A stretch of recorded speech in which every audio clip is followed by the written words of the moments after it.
आंबेठाण गावातील एक छोटासा पॅच खराब झाल्यामुळे आज या भागातील वाहतूक बंद करण्यात आलेली होती। ती वाहतूक बंद केल्यामुळे आजूबाजूच्या रस्त्यावरती मोठ्या प्रमाणात आज वाहतूक कोंडी झालेली आपल्याला पाहायला मिळत आहे। तुम्ही माझ्या बाजूला पाहू शकता, आंबेठाण म्हाळुंगे रस्त्यावरती मोठ्या प्रमाणात आज वाहतूक कोंडी झालेली आपल्याला पाहायला मिळते। आंबेठाण म्हाळुंगे रस्ता असू द्या, दवनेमळा रस्ता असू द्या, वाघजाईनगर रस्ता असू द्या, अशा बरेच रस्त्यांमध्ये मोठ्या प्रमाणामध्ये आज वाहतूक कोंडी पाहायला मिळत आहे। आज आपल्याबरोबर बोलण्यासाठी इथे स्थानिक नागरिक आहेत। या स्थानिक नागरिकांना विचारूया की काय समस्या आहे आपली आणि काय सांगाल याबद्दल तुम्ही।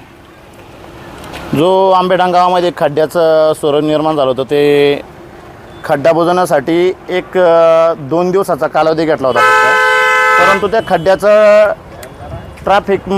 खड्ड्यामध्ये ट्रॅफिक व्हायचं, ते ट्रॅफिक इकडे तिकडे वळवण्यात आलं होतं। परंतु ट्रॅफिक वळवलं असताना पोलिसांनी जे सहकार्य करावं होतं, जागजागी चौकांनी त्यांनी थांबून ट्रॅफिक सहकार्य करावं होतं, ते सहकार्य काय दिसत नाही। गावातील तरुण यांनी सर्व सहकार्य केलं, तरी पण इतकी जाम झाले की त्या जाम असल्यामुळं लोकांना खूप अडचण निर्माण झाली व लोकांनी याचा निषेध करायचा आहे। आपल्यासोबत अजूनही काही ग्रामस्थ आहेत, आपण त्यांच्याशी बोलूया। काय सांगाल तुम्ही या ट्रॅफिकबद्दल? ट्रॅफिक संदर्भात म्हणायचं म्हणजे असं आहे की आपल्या आंबेठाण गावामध्ये जे 2-3 चौकी आहेत, तिथं कधीही ट्रॅफिकचे पोलीस नसतात।